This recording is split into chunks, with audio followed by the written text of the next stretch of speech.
ये आकाशवाणी का गोरखपुर केंद्र है। अब आप सुकीर्ति अस्थाना से सुनेंगे प्रादेशिक समाचार।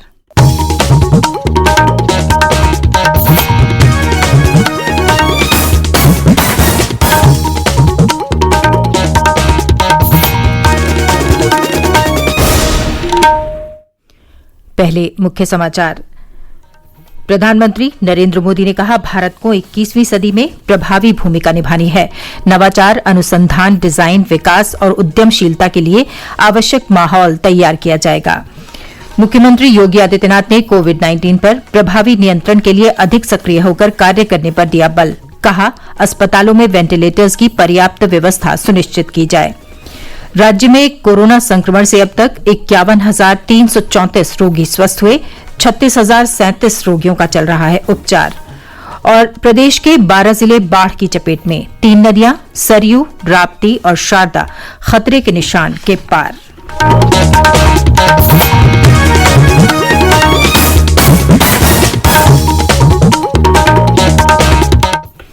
और अब समाचार विस्तार से। प्रधानमंत्री नरेंद्र मोदी ने कहा है कि 21वीं सदी के तेजी से बदलते विश्व में भारत को अपनी प्रभावी भूमिका निभाने के लिए तेजी से बदलाव लाना होगा। अखिल भारतीय तकनीकी शिक्षा परिषद के स्मार्ट इंडिया हैकेथॉन के ग्रैंड फिनाले को कल वीडियो कॉन्फ्रेंस के जरिए संबोधित करते हुए उन्होंने ये बात कही। हमें हमेशा से गर्व रहा है कि बीती सदियों में हमने दुनिया को एक से बढ़कर एक बेहतरीन साइंटिस्ट, बेहतरीन टेक्नीशियंस, टेक्नोलॉजी एंटरप्राइज लीडर्स हमने दिए हैं। लेकिन ये 21वीं सदी है और तेजी से बदलती हुई दुनिया में भारत को अपनी वही प्रभावी भूमिका और उसको निभाने के लिए और अधिक तेजी से हमें खुद को भी बदलना होगा। और इसी सोच के साथ अब देश में इनोवेशन के लिए, रिसर्च के लिए, डिजाइन के लिए, डेवलपमेंट के लिए, एंटरप्राइज के लिए जरूरी इकोसिस्टम तेजी से तैयार किया जा रहा है। प्रधानमंत्री ने कहा कि नई शिक्षा नीति भारत के ज्ञान के साथ साथ भारत की एकता को भी सुदृढ़ करेगी। अब एजुकेशन पॉलिसी में जो बदलाव लाए गए हैं उससे भारत की भाषाएं आगे बढ़ेगी, उनका और विकास होगा।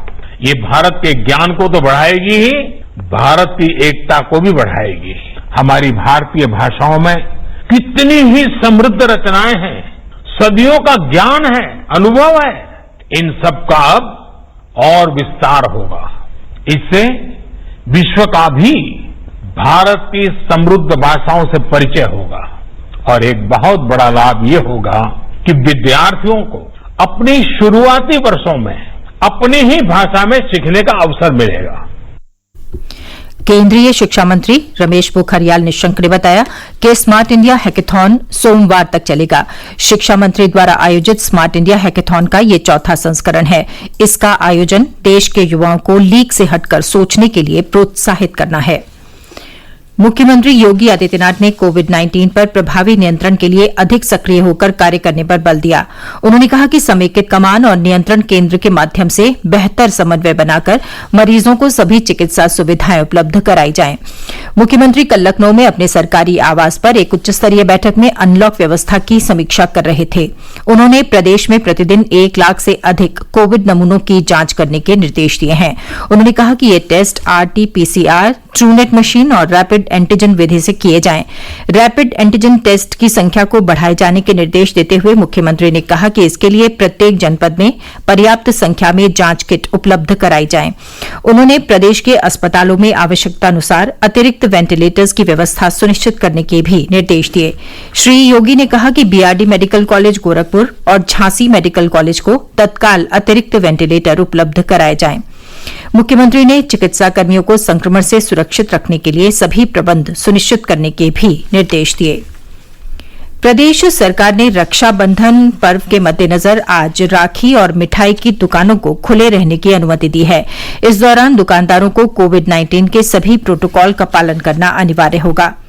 राज्य सरकार के प्रवक्ता ने बताया कि मुख्यमंत्री योगी आदित्यनाथ ने पिछले 3 वर्षों की तरह इस वर्ष भी रक्षाबंधन के पर्व पर राज्य सड़क परिवहन निगम की सभी श्रेणी की बसों में महिलाओं को निःशुल्क यात्रा की सुविधा देने के निर्देश दिए हैं।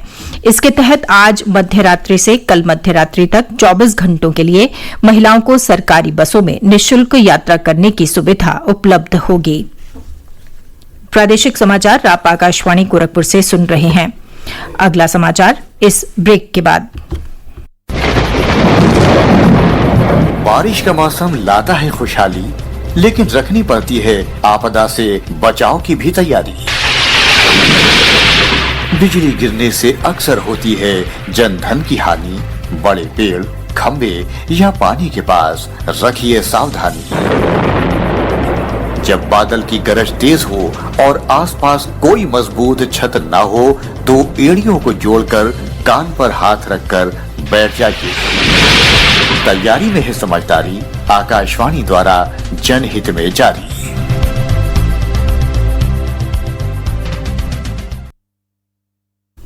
प्रादेशिक समाचारों के बुलेटिन में आपका फिर स्वागत है।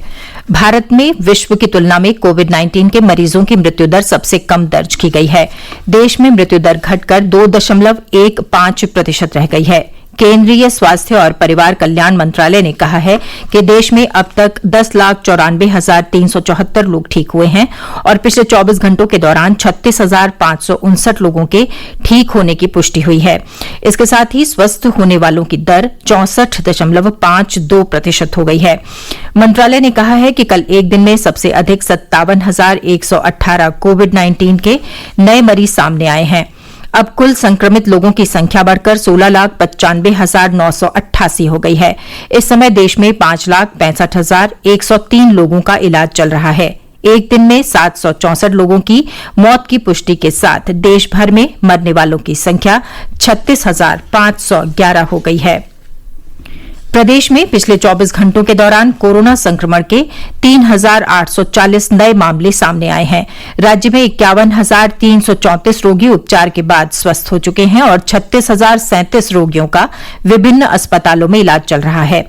पिछले 24 घंटों के दौरान 47 लोगों की मृत्यु के साथ ही बीमारी से अब तक जान गंवाने वालों की कुल संख्या 1,677 हो गई है। उधर प्रदेश में एक दिन पूर्व 93,381 कोविड नमूनों की जांच की गई। अब तक कुल 24,18,800 नमूनों की जांच की जा चुकी है।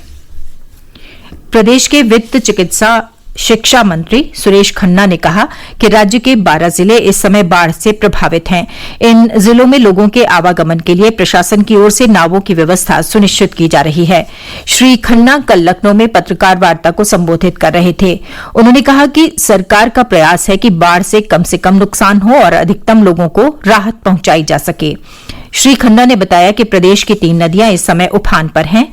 सरयू, घाघरा नदी, बाराबंकी के एल्गिन ब्रिज तथा अयोध्या और बलिया के तुर्तीपार में लगातार बढ़ाव पर है और यहां नदी खतरे के निशान से ऊपर बह रही है। राप्ती नदी बलरामपुर, सिद्धार्थनगर और गोरखपुर के बर्डघाट में बढ़ाव पर है और खतरे के निशान के ऊपर बह रही है। शारदा नदी लखीमपुर खीरी के पलियाकला में खतरे के निशान से ऊपर बह रही है। प्रदेश के जो 12 जिले बाढ़ से प्रभावित हैं उनमें बाराबंकी, अयोध्या, कुशीनगर, गोरखपुर, बहराइच, आजमगढ़, गोंडा, संत कबीरनगर, सिद्धार्थनगर, बलरामपुर, लखीमपुर और सीतापुर शामिल हैं। श्री खन्ना ने कहा कि इन जिलों के 331 गांव बाढ़ की चपेट में हैं। यहां करीब 1,90,000 की आबादी निवास करती है। केंद्रीय स्वास्थ्य और परिवार कल्याण मंत्री डॉक्टर हर्षवर्धन ने कल विद्यार्थी विज्ञान मंथन 2020-21 का शुभारंभ किया। ये कार्यक्रम कक्षा 6 से 11वीं तक के विद्यार्थियों में विज्ञान विषय को लोकप्रिय बनाने की पहल है। इस अवसर पर डॉक्टर हर्षवर्धन ने कहा कि ये विज्ञान के क्षेत्र में प्रतिभाओं की पहचान करने का मंच है। उन्होंने कहा कि ये छात्र नए भारत के निर्माण में बड़ी भूमिका निभाएंगे। केंद्रीय मंत्री ने नई राष्ट्रीय शिक्षा नीति की सराहना करते हुए कहा कि ये नीति भारत को विश्व स्तरीय ज्ञान का केंद्र बनाने में मददगार होगी। तीन तलाक कानून का 1 साल पूरा होने पर मुस्लिम महिलाओं ने प्रधानमंत्री नरेंद्र मोदी का आभार जताया। मुजफ्फरनगर जिले में भारतीय जनता पार्टी महिला मोर्चा की मुस्लिम महिलाओं ने जिलाधिकारी को प्रधानमंत्री के नाम एक ज्ञापन सौंपा। उनका कहना है कि 3 तलाक के नाम पर समाज में मुस्लिम महिलाओं का उत्पीड़न हो रहा था। 3 तलाक कानून बनाकर उनके साथ इंसाफ किया गया। अलीगढ़ में भी मुस्लिम महिलाओं ने 3 तलाक कानून के 1 वर्ष पूरा होने पर खुशी जाहिर की।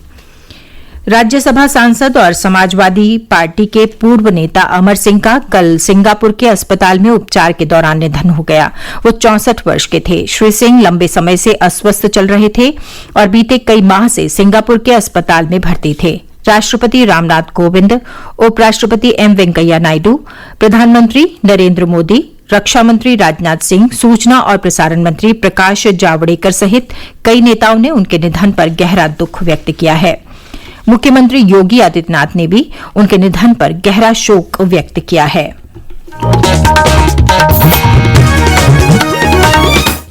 और अंत में इस बुलेटिन के मुख्य समाचार एक बार फिर। प्रधानमंत्री नरेंद्र मोदी ने कहा, भारत को 21वीं सदी में प्रभावी भूमिका निभानी है। नवाचार, अनुसंधान, डिजाइन, विकास और उद्यमशीलता के लिए आवश्यक माहौल तैयार किया जाएगा। मुख्यमंत्री योगी आदित्यनाथ ने कोविड-19 पर प्रभावी नियंत्रण के लिए अधिक सक्रिय होकर कार्य करने पर बल दिया। कहा, अस्पतालों में वेंटिलेटर्स की पर्याप्त व्यवस्था सुनिश्चित की जाए। राज्य में कोरोना संक्रमण से अब तक 51,334 रोगी स्वस्थ हुए, 36,037 रोगियों का चल रहा है उपचार। और प्रदेश के 12 जिले बाढ़ की चपेट में, 3 नदियां सरयू, राप्ती और शारदा खतरे के निशान के पार। इसके साथ ही समाचार बुलेटिन समाप्त हुआ। नमस्कार।